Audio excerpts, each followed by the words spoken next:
The quiet California nights of the 1970s and 80s were shattered, ripped apart by a predator who stalked the shadows. He moved with a terrifying precision, leaving behind a trail of broken lives and shattered innocence. His crimes were brutal, a cocktail of rape, robbery, and murder. He was a ghost, a phantom that haunted homes and left communities paralyzed by fear. For years, he remained a mystery, a name whispered in hushed tones, the Golden State Killer.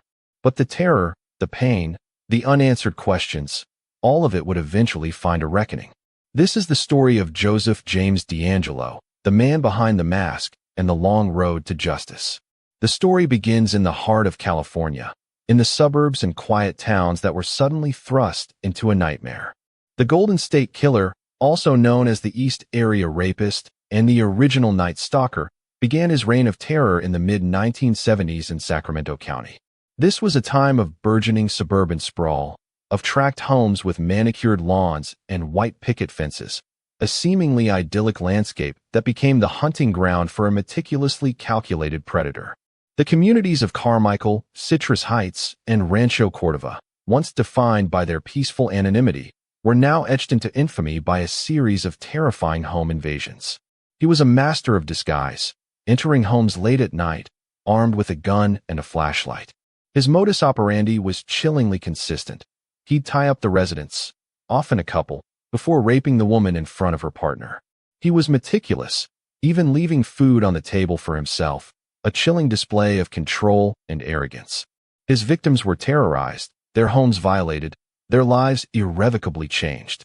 Imagine the terror of hearing the faint creak of a floorboard, the whisper of movement outside, knowing that your sanctuary, the place you felt safest, was no longer secure. The East Area Rapist, as he was initially known, wasn't interested in killing. He seemed to crave power, to revel in the fear he instilled. His victims often described a chilling calmness, a deliberate slowness to his actions that amplified their dread. He would survey their belongings, sometimes even engage in brief, unsettling conversations, before unleashing his violence. The psychological toll was immense, leaving behind deep scars that transcended the physical. But as his crimes escalated, so did their brutality. In 1979, the focus shifted to Southern California, where the rapes turned to murder. The Night Stalker, the name he became known by, wasn't just a rapist anymore. He was a killer. He bludgeoned his victims, leaving behind a legacy of unspeakable violence. The fear gripped the state, making every creak of a floorboard, every rustle of leaves outside a window, a potential threat. People were afraid to sleep, afraid to be alone, afraid of the darkness. The picturesque highways and quiet residential streets of cities like Irvine and Goleta became sites of unimaginable horror. The once carefree atmosphere of California living was replaced by a pervasive sense of unease. Years turned into decades. The case lay dormant, a festering wound on the face of California, until the arrival of a new weapon in the fight against crime: genetic genealogy. This revolutionary technique allowed investigators to trace the killer's ancestry by comparing DNA from crime scenes to the profiles of people who had submitted their DNA to commercial genealogy websites. The use of genetic genealogy was a game changer. It was like unlocking a hidden door, revealing the secrets that had been so carefully guarded for so long. The DNA evidence, collected from various crime scenes, had been meticulously preserved, a silent testament to the killer's presence. Investigators, armed with the names of hundreds of potential suspects, embarked on a painstaking process of elimination. They cross-referenced criminal records, conducted surveillance, and interviewed family members and associates, all while the ghost of the Golden State Killer loomed large. In 2018, investigators began using the technique. They uploaded the GSK's DNA profile from crime scenes to a public genealogy website and began building a family tree. This was not a simple task. It involved navigating the complexities of family histories, often spanning generations and requiring meticulous attention to detail. They were looking for a needle in a haystack, a single individual whose genetic makeup matched the perpetrators. From that tree, they identified potential relatives and began narrowing their search. The painstaking work involved not only genealogical research, but also careful surveillance and discrete sample collection from individuals who were genetically linked to the suspect. The idea was to find someone with a close genetic match who could then lead them to the primary suspect.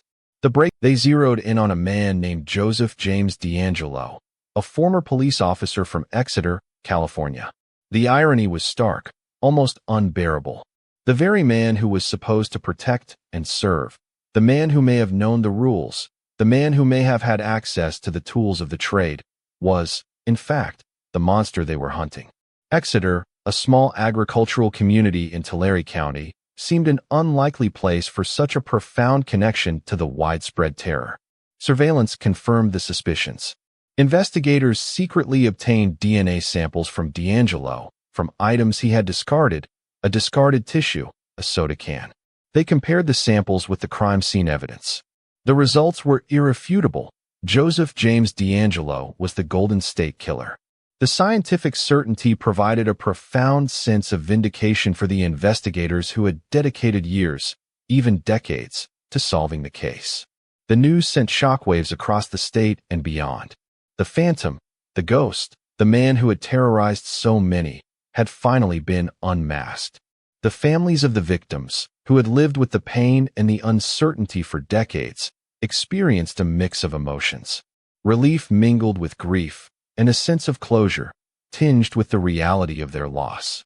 The past suddenly collided with the present, dredging up buried memories and wounds that had never fully healed. For survivors of the attacks, the unmasking was a moment of confronting the unimaginable reality that the person who had inflicted such profound trauma on them was a fellow human being, not some abstract force of evil. The years of unanswered questions, the gnawing doubt about whether justice would ever be served, began to recede, replaced by the raw emotion of finally having a face to the nightmare. In 2020, Joseph James DeAngelo pleaded guilty to 13 counts of murder and 13 counts of kidnapping for the purpose of robbery, with special circumstances, effectively ending the case. The plea agreement brought a sense of finality to the decades-long search. A chapter closed, but not before the agonizing details emerged in court. Victim impact statements were read, tales of courage, grief, and resilience. The courtroom became a confessional, a place where the victims and their families finally had their voices heard. These were not just statistics. They were individuals whose lives were irrevocably altered.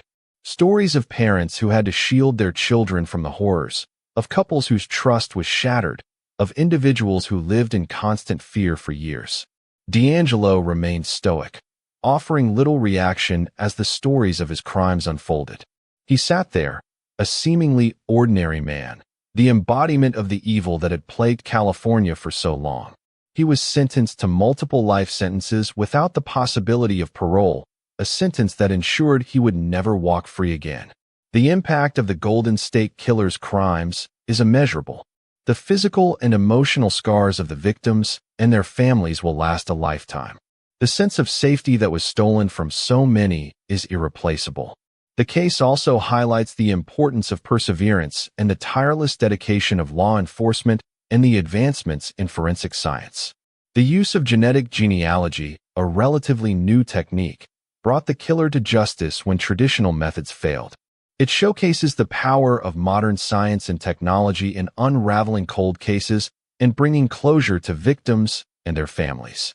The relentless pursuit of truth by seasoned detectives, coupled with the groundbreaking capabilities of genetic genealogy, represents a powerful synergy in the quest for justice. The Golden State Killer case remains a testament to the enduring human spirit.